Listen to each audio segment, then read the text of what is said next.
Bom dia, bem-vindo ao canal Quando Deus Me Esclareceu. Eu sou Renata Baruel. Esse é um canal de bate-papo, de reflexão, é uma abertura aleatória de uma leitura edificante e a gente conversa um pouquinho sobre as reflexões que vem. Sabe essas coisas assim que você quer conversar, mas não tem com quem conversar? Então, eu converso com vocês. Vamos fazer a nossa abertura aleatória do dia? Vamos lá. Sobre o tema, não coloqueis a candeia debaixo do alqueire. Carregar a cruz. Quem quiser salvar a vida, a perderá. Sereis bem felizes quando os homens vos odiarem, vos separarem, vos tratarem injuriosamente, rejeitarem vosso nome como mal por causa do Filho do Homem. Regozijai-vos nesse dia e alegrai-vos, pois uma grande recompensa vos está reservada no céu, pois foi assim que os pais deles trataram os profetas. É uma passagem de Lucas, capítulo 6, versículos 22 e 23. Ao chamar a si o povo e os discípulos, Jesus disse: se alguém quiser me seguir, que renuncie a si mesmo, que carregue sua cruz e siga-me, pois aquele que quiser salvar a si mesmo se perderá. E aquele que se perder por amor a mim e ao Evangelho se salvará. De fato, de que serviria a um homem ganhar tudo e perder a si mesmo? É uma passagem de Marcos, capítulo 8, versículos 34 a 36. E essa passagem também está em Lucas, em Mateus e em João. É interessante porque o quanto será que a gente de verdade está confiando que o caminho de Deus é melhor do que o caminho que eu estou traçando para mim mesmo? O quanto que a nossa fé está de verdade, gente, fortalecida de falar: Senhor, não sei o que fazer, esse assunto está doendo, não sei como resolver, toma, tá aqui, cuida disso para mim. E simplesmente confiar, entregar e confiar. É um desafio, porque a gente ainda tem essa tendência de achar que a nossa solução é melhor, o caminho é melhor, o nosso tempo é melhor. A gente não tem a paciência do tempo de Deus, esperar que Deus haja, sabendo que Ele está nos preparando.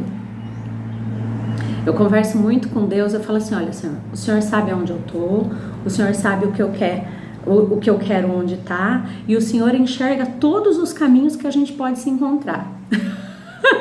Então, toma, resolve isso para mim, porque eu não estou mais dando conta, eu vou enlouquecer. Ô, gente, quanto que você está conversando com Deus como pai? Né? Às vezes a gente fala: mas Renato, não sei rezar. Como assim não sei rezar, gente? Como assim não sei rezar? Achando que precisa de palavra bonita, porque às vezes a gente vê alguém que fala tão bonito, né? Rezando, falando aquelas coisas bonitas. Quando você entra na intimidade do seu quarto para conversar com Deus, você acha mesmo que Deus está esperando que você fale: Senhor, excelentíssimo? Gente, Ele é teu pai. Você fala assim com seu pai, você fala assim com a sua mãe, você fala assim, não fala. Você fala assim: olha, vou falar, hein? Tá difícil, tô de saco cheio. Sabe por quê? Porque Ele sabe que você tá de saco cheio. Ele sabe que você tá cansado. Ele sabe que você tá esgotado. Ele sabe que você tá triste. Ah, Renata, mas se Deus sabe de tudo isso, por que eu tenho que ficar pedindo? Gente, Jesus não saiu fazendo milagre em todo mundo, mesmo nas pessoas que precisavam. Todo mundo que recebeu o milagre pediu pelo milagre. E muitos que precisavam de um milagre não receberam, porque simplesmente não foram lá e pediram. Deus respeita o nosso momento. Deus respeita o nosso livre-arbítrio. A gente falou isso em outro vídeo. Deus respeita o nosso livre-arbítrio. Ele nos deu o livre-arbítrio e agora Ele vai passar por cima disso? Não. E sabe por quê? Porque Deus é tão incrível, Ele é tão generoso, gente. É uma coisa assim, nossa Senhora, a gente tá longe demais. Porque Ele não quer ter o mérito das coisas. Ele quer que a gente tenha esse mérito. Poxa vida, que mérito que o aluno tem se ele tira 10 na prova, se ele colou a prova inteira? Ele passou de ano? Passou de ano. Mas quando alguém vem elogiar ele, se é uma pessoa correta, né? Tô falando se é uma pessoa que já tá aí num caminho de uma boa índole, correto, no desespero ali, colou na prova, a prova inteira, tirou 10, aí todo mundo, nossa, você é demais, como você é inteligente, como você é esperto, como você é isso, como você é aquilo. Gente, essa pessoa não vai se sentir elogiada. Ela vai se sentir cada vez mais culpada. Por quê? Porque ela está recebendo elogios de um mérito que ela não tem, de uma coisa que ela não fez, de uma coisa que ela não é. E Deus não quer que a gente passe por isso. Deus quer que lá no final da luta, lá depois que você tirou 10, que você ralou todo santo dia, sentou com sono, cansado, nossa, e foi, estudou, e aí você fez a prova e você tirou 10, e você fala assim, cara, eu mereci. Eu tirei, mas não com esse orgulho, não com vaidade. Esse orgulho de eu me venci. Eu não venci o outro, eu não venci eu me venci. Eu consegui, eu me venci. E é isso que quando Deus dá o livre-arbítrio pra gente, é isso que Deus provoca na gente. Pra gente ter o mérito. Deus não quer ter o mérito de tudo. Ele quer que o filho consiga, se vença. Entende? Então, quando a gente está diante das situações desafiadoras da vida, gente, são tantas. A todo momento. Porque nessa vida a gente tem que... É a famosa história, que eu nem sei quem que fala isso, mas a gente escuta tanto, né? É você trocar o pneu com o carro andando. Essa existência é assim. Eu tô com um problema aqui, aí eu tenho que resolver um problema de um filho, aí eu tenho que resolver o problema do trabalho, aí eu tenho que resolver um problema da casa, aí eu não tô sabendo lidar com alguma coisa, e no meio dessa coisa que eu não tô sabendo lidar, eu tô tendo que resolver outra. É você trocar o pneu com o carro andando. Isso é a vida. E é através desses desafios que Deus vai capacitando cada um de nós. E nessa capacitação, Deus vai nos fortalecendo moralmente. A gente vai se tornando mais fortalecidos, mais resistentes. Porque a resistência, gente, é você aguentar por muito tempo. Isso é resistência. Isso não é potência. Existe potência, existe resistência. Resistência. É uma maratona. Resistência é um Ironman. Isso é resistência. É você aguentar muita intensidade por muito tempo. E Deus vai trabalhando a nossa resistência moral. Por quanto tempo eu consigo ser? Ele vai trabalhando uma paciência resistente, uma resiliência resistente, uma obediência resistente, uma disciplina resistente. Porque Deus sabe que é com o tempo que a gente se constrói como espíritos. Eu não me construo como espírito de um dia para o outro. Os anjos são incríveis, porque os anjos, eles são poderosos, mas eles são resistentes. Eles são resistentes. A gente cai, gente, assim. Tá chegando o final do ano. É incrível que a grande maioria das nossas promessas de Réveillon duram até o almoço do dia 1º. Começando pela dieta. Esse ano eu vou fazer dieta, esse ano eu vou fazer agenda, Esse ano eu vou seguir a minha agenda, tudo que eu colocar na agenda eu vou fazer, eu vou ter uma disciplina impecável. Aí dura só até a hora do almoço do dia 1º, que sobrou rabanada, sobrou pavê, sobrou pernil, sobrou não sei o que, e aí, quer saber, já comi, então que se dane. A nossa resistência é assim, gente, e espiritualmente é assim também. Espiritualmente é assim. Eu tenho paciência na primeira vez que eu falo, na segunda vez que eu falo, na terceira vez que eu falo, eu já, mas de novo, presta atenção agora. Teve uma vez eu estava lendo um livro, como é que é o nome do livro? Memórias de um Suicida. E aí tava lá contando, né, a vida de um suicida, enfim, tal.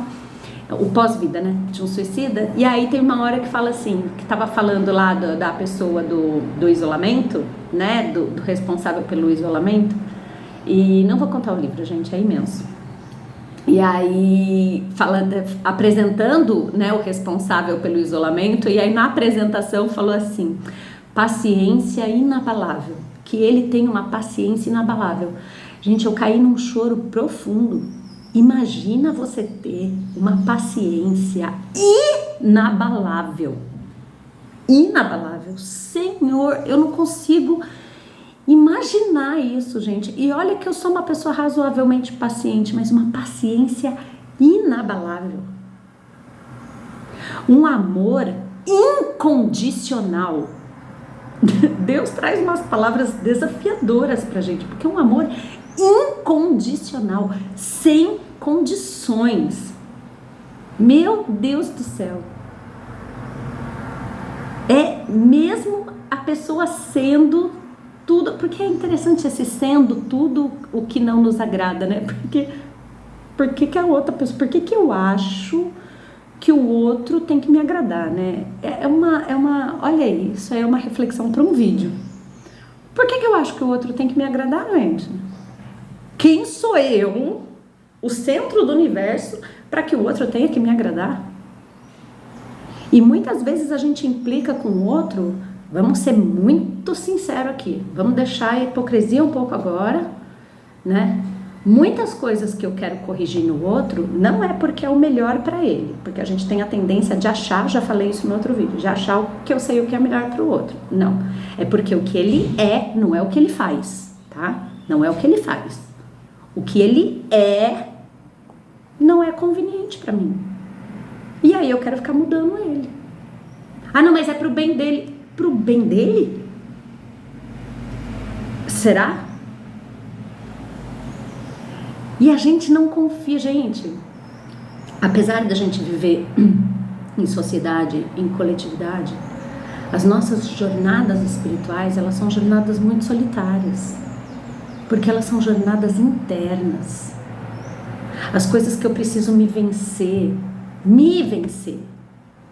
Não é vencer para o outro. Não é vencer o mundo para o mundo. É vencer o mundo dentro de mim. Não importa onde eu esteja. Moralmente, aquilo não me afeta. Olha que sonho! Meu Deus, que sonho! Não importa onde eu esteja, não importa com quem eu esteja, aquilo moralmente não me afeta. Nossa, gente, isso é forte demais. Sabe por quê? Porque o bar tá cheio de anjo, a clínica de aborto tá cheia de anjo, os lugares de estuprador, de assassino, dessas violências que a gente não consegue nem imaginar, porque existe violência, gente, que a gente não consegue nem imaginar, nem passa pela nossa cabeça. Tamanha a violência, tá cheio de anjo lá, tentando resgatar alguém que num suspiro deu uma dúvida ali, o anjo sentiu uma brecha e entrou. Então, o exército de Deus, gente, está de prontidão do nosso lado. Para um suspiro de dúvida, pessoal, deu a brecha, vamos entrar, vamos salvar. Olha que poderoso isso. E é isso, ó, até arrepiei. E é isso mesmo. E o quanto a gente está confiando de se entregar para Deus, de se entregar e entregar as coisas para Deus, sabendo que Deus sabe o nosso caminho. E Jesus, ele foi muito claro quando ele veio. Eu não vim trazer a paz, eu vim trazer a guerra. Nossa, como assim Jesus falou isso? Porque Jesus sabia. Ele sabia que a conversão traria muitas desavenças. E traz até hoje. E olha que a gente já está num mundo imenso cristão. E ainda assim, existem essas guerras, que é o que ele fala aqui. Sereis felizes quando os homens vos odiarem, vos separarem, vos tratarem injuriosamente e rejeitarem vosso nome como mau, por causa do Filho do Homem. Porque sim, ainda hoje, se você convida uma pessoa para o bar, tá cheio de amigo, mas se você convida para a igreja, para o culto, para rezar, pessoal, não tô bem, vamos fazer um grupo de oração na minha casa? Vamos fazer uma vibração? Né? Ainda assim, no meio da bagunça, se você for falar de Jesus, vai pregar aqui? Toma banho! E olha que a gente já está no mundo cristão, imagina naquela época. Meu Deus, a gente não consegue imaginar os terrores daquela época. De quando a pessoa vem com essa ideia de um Deus único e vem com essa ideia desse cristão revolucionário aí, desse cristão não, né? Porque Jesus não era cristão, né? Desse Jesus aí, vem com essas ideias aí, por quê? Porque ele afrontou o poder de todo mundo. Tava todo mundo bonitinho, obediente, tudo certo. Aí vem esse tal desse Jesus e agora começa a botar ideia na cabeça do povo? Que história é essa? Olha isso. Então Jesus sabia essa ruptura que ia acontecer. E isso ainda acontece. E a gente luta com tanta força, gente, querendo converter o mundo. Você sabe como que a gente vai converter o mundo? Sendo o Evangelho. É o único jeito. A gente não vai. E também o objetivo não tem que ser converter o mundo, gente. Eu não consigo nem me converter direito. Se eu ainda duvido, como que eu quero que o outro tenha certeza? Se eu ainda não tenho essa fé inabalável, como que eu quero que o outro tenha certeza? Então por isso que ele fala, aqui ó, quer ver? Ao chamar assim o povo, que carregue a sua cruz e siga-me, pois aquele que quiser salvar a si mesmo, se perderá. Aquele que quiser fazer o próprio caminho, você vai se perder, você não sabe o caminho. Você sabe o caminho? Você não sabe o caminho. Mas aquele que se perder por amor a mim e ao Evangelho, se salvará. Entrega. Fortalece a fé todos os dias. Que a gente possa ter essa fé inabalável. Gente do céu, que sonho. Fé inabalável e amor incondicional. Gente, eu desejo muito isso pra mim. E eu desejo pra você também. Bom dia.